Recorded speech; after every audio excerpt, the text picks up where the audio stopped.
Ladies and gentlemen, welcome to our new video. Today we will look at IIoT gateway architecture and it is an animated diagram.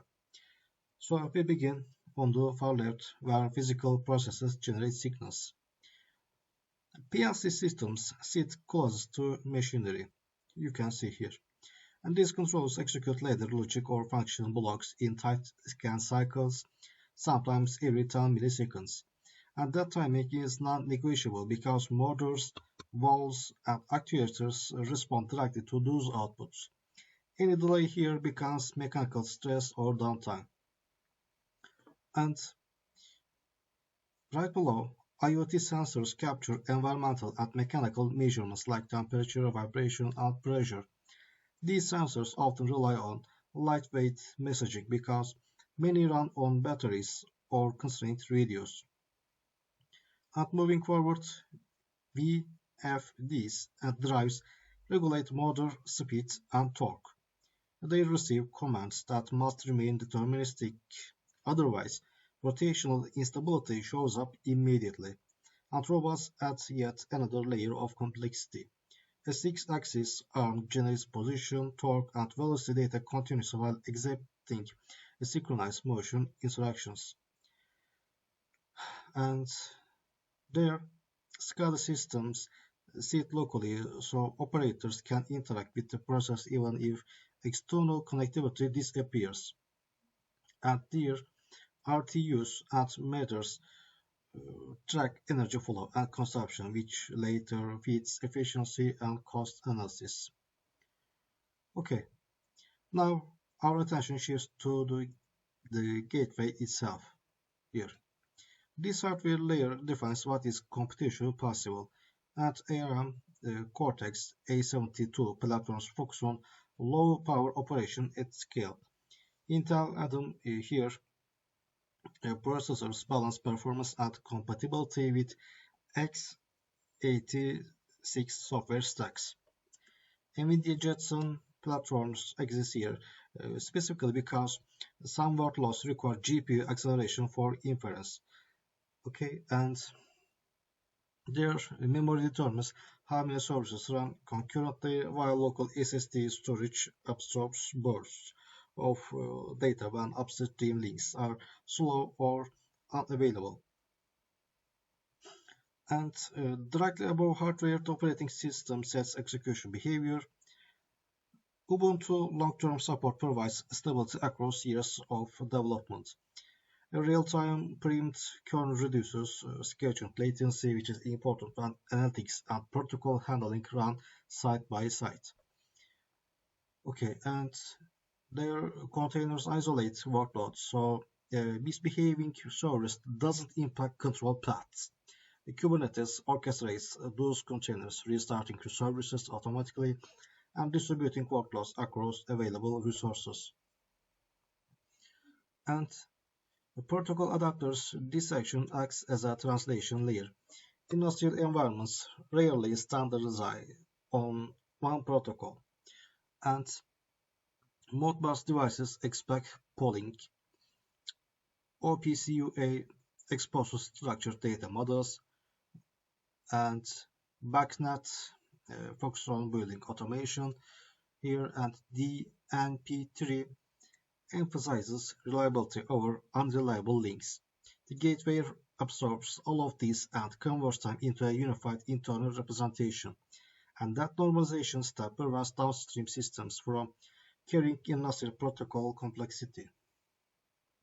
And data broker part here. Once data is normalized, it enters a broker. Kafka and RabbitMQ introduce asynchronous communication, and sensors may transmit in bursts, while analytics prefers steady streams. And message queues smooth that mismatched. PubSub semantics allow multiple consumers to react independently without interfering with one another. And edge analytics, we reach local computation, and this is where insight begins to form close to the machines. TensorFlow models execute inference locally, flagging abnormal vibration patterns or thermal drift before thresholds are crossed. And Node-RED connects signals through rule flows, allowing rapid logic changes without recompiling services. And Python scripts integrate custom calculations, auto-reflecting domain expertise specific to a plant or line. And time series database here. All numeric signals land in a time series database. These databases index by timestamp first, which makes sliding windows and trend queries efficient. And local buffering protects continuity, so charts and reports do not show gaps when connectivity fluctuates. And security part here, security spans the entire gateway. And TLC 1.3, encrypts data in motion. And X509 certificates authenticate devices without shared secrets. And firewalls limit export ports, secure boots, and hardware security modules ensure firmware integrity from power on onward. Device management, another topic here. Long-lived deployments demand continuous oversight, and remote configuration updates parameters without physical access.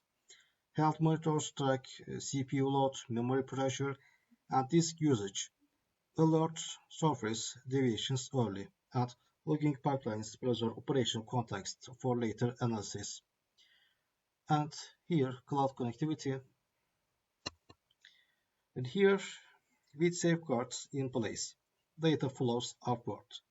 MQTT and AMQP handle telemetry efficiently across constrained links, and HTTP and REST support request response patterns. And hybrid routing allows selective forwarding, so latency-sensitive workloads remain local while aggregated data travels upstream. And here, in the cloud device, shadows maintain the latest known state of every asset. Applications query state without directly contacting devices, and serverless functions execute code in response to events, scaling automatically as traffic fluctuates. And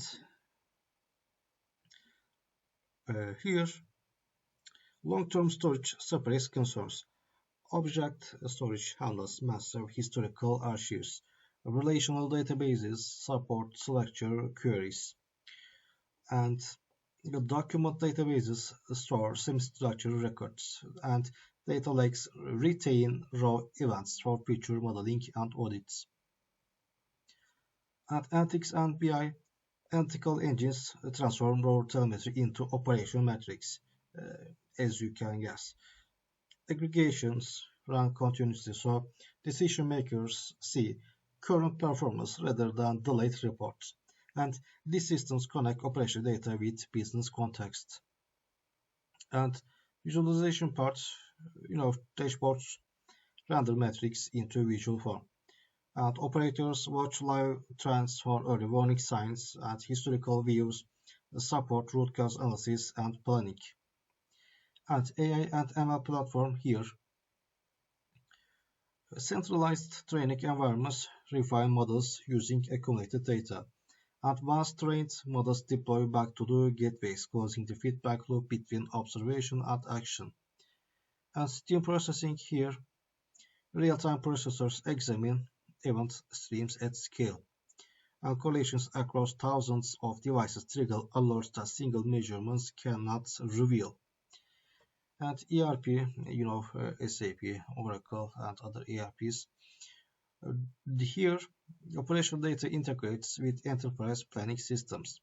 Production rates inform scheduling, and inventory updates automatically. And here, finance, and we can say the financial systems receive accurate cost signals. And MES and manufacturing execution systems use shop floor data to track throughput quality and execution timing with minimal delay. And we are here, CMMS and APM Maintenance platforms consume condition metrics to schedule work based on usage and wear rather than fixed calendars. And integration, APIs and middleware connect all platforms cleanly.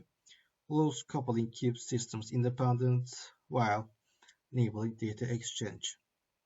And final part, users and applications here. Engineers, operators, managers, and analysts interact with the system through web portals, mobile applications, APIs, and reports. And every upstream layer exists, so decisions here reflect actual machine behavior in near real time. And thank you for listening.